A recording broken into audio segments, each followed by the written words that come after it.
आप सबका एक क्वेश्चन है कि एग्ज़ाम की प्रिपरेशन कैसी की जाए कि एग्ज़ाम देते टाइम ज़्यादा प्रेशर फील ना हो और फिर क्या है एग्ज़ाम में अच्छा मार्क्स भी आए। क्वेश्चन तो यही है ना, आपका कॉमन क्वेश्चन है, सबके लिए लगभग एक क्वेश्चन लागू होता है ना। तो सुनिए, सबसे पहली बात यह है कि कोई भी एग्ज़ाम आप देने जा रहे हैं तो उसकी प्रिपरेशन जो है उसके लिए सबसे पहला स्टेप फॉलो करना है एग्ज़ाम के पैटर्न को, कि आप किस टाइप के एग्ज़ाम को देने जा रहे हैं और कैसा पैटर्न है। तो खासकर हम लोग बात कर रहे हैं बोर्ड एग्ज़ाम्स की, और वो भी 12 बोर्ड एग्ज़ाम की या 10th के जो बच्चे उनके लिए भी लागू होती है बातें। तो पहला स्टेप है कि एग्ज़ाम के पैटर्न को समझिए, क्वेश्चन किस तरह से पूछा जाता है, पैटर्न क्या, ऑब्जेक्टिव क्वेश्चन है, सब्जेक्टिव क्वेश्चन है, सब्जेक्टिव में 2 मार्क क्वेश्चन है, कैसे है 5 मार्क क्वेश्चन है, मैंने पैटर्न जानना है। और इसकी जानकारी कहाँ से मिलेगी? इसके लिए आपको मार्केट में क्वेश्चन बैंक मिलता है जिसमें प्रीवियस ईयर का पिछले साल के क्वेश्चन को सोल्व किया रहता है, उसको लिस्ट किया रहता है। तो आपको करना क्या है, उस क्वेश्चन बैंक को खरीदना है।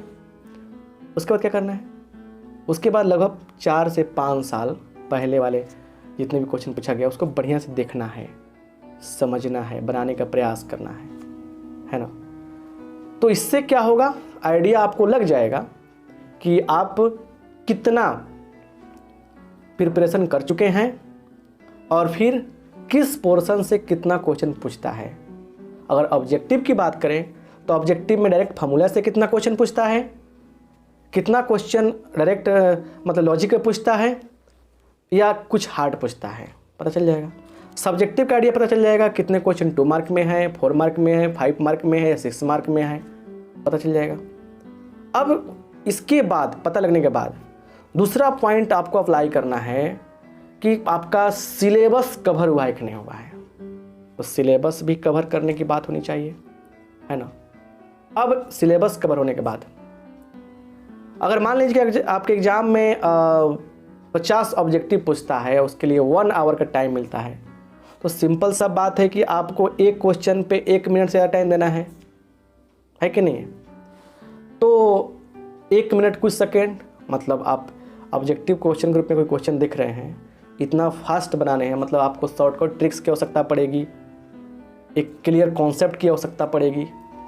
तो लॉजिकल बात समझिए कि आपको फास्ट प्रैक्टिस करना पड़ेगा, ट्रिकली और कंसेप्चुअली। तो ऑब्जेक्टिव पोर्शन की तैयारी करने के लिए मेरा मानना है कि पर डे कम से कम हर बच्चे को पहले तो चैप्टर वाइज 30 से 40 क्वेश्चन प्रैक्टिस करने हैं, चैप्टर वाइज, और वो टारगेट रखना है 1 वीक का, है ना। फिर उसके बाद मिक्स क्वेश्चन को, मतलब 40 से 50 क्वेश्चन रोज मिक्स क्वेश्चन, हर चैप्टर से मिक्स किया हुआ क्वेश्चन को आप सोल्व करें तो अच्छा रहेगा। इसके लिए क्वेश्चन बैंक एक बेहतर विकल्प है, या कोई गेस्ट पेपर मिलता है जहाँ से आप ले सकते हैं, ऑब्जेक्टिव कोई बुक मिले यहाँ से ले सकते हैं, जो बोर्ड लेवल की बात करते हैं मैंने हो, उसमें आप प्रैक्टिस कर सकते हैं। तो ये ऑब्जेक्टिव की तैयारी हुई। सब्जेक्टिव को देखकर आइडिया लग जाता है कि किस पोर्शन से ज़्यादा क्वेश्चन पूछा गया है, हमेशा रिपीट किया गया है, तो उस टॉपिक को ज़्यादा पढ़ेंगे हम। तो मेरा मानना है किताब में कुछ ऐसे टॉपिक, जैसे अगर 13-14 चैप्टर है तो 5-6 चैप्टर ऐसा होता है जिससे बार बार सब्जेक्टिव क्वेश्चन राइज होता है, तो उसको कवर कर लेंगे हम। और सब कुछ कवर करने के बाद एक बड़ा फैक्टर काम करेगा बाबू। फैक्टर क्या है? फैक्टर ये है कि कितना प्रैक्टिस करते हैं आप। रिवीजन जो करता है, जो अच्छा से करेगा रिवीजन, वहीं लाएगा अच्छा डिवीजन, है ना। तो रिवीजन करना पड़ेगा। आप कितना भी तेज़ हैं, तेज़ होने का मतलब अंडरस्टैंडिंग पावर रखते हैं, कि चीज़ को समझ जाते हैं, ये मैटर नहीं करता है। दूसरा बच्चा खूब रिवाइज कर रहा है, बार बार एक एग्ज़ाम बोर्ड पे लिख रहा है, प्रैक्टिस कर रहा है, वो गए एग्जाम देने, वही क्वेश्चन आ गया, वही क्वेश्चन आप माइंड से बनाने जा रहे हैं, तो आपकी गलती होने की चांस ज़्यादा है, क्योंकि आप माइंड से अप्लाई कर रहे हैं। हो सकता है कोई स्टेप मिस्टेक हो, गलती करेंगे। तो आपको कॉम्पिटिटिव एग्जाम में क्वालिफाई नहीं करनी है, वहाँ पे प्रैक्टिस काम देगा, कौन साफ बना रहा है। तो मतलब मेरा कहना ये है कि आप प्रैक्टिस पर ध्यान दें। तो ऐसे जब प्रैक्टिस करेंगे ना, तो एग्जाम देते टाइम क्या होगा, आपको प्रेशर फील नहीं होगा, एक आइडिया पे आप काम कर रहे हैं, और जब प्रेशर फील नहीं होगा, क्वेश्चन हो जाएंगे, रिजल्ट बेहतर रहेगा। समझ रहे ना।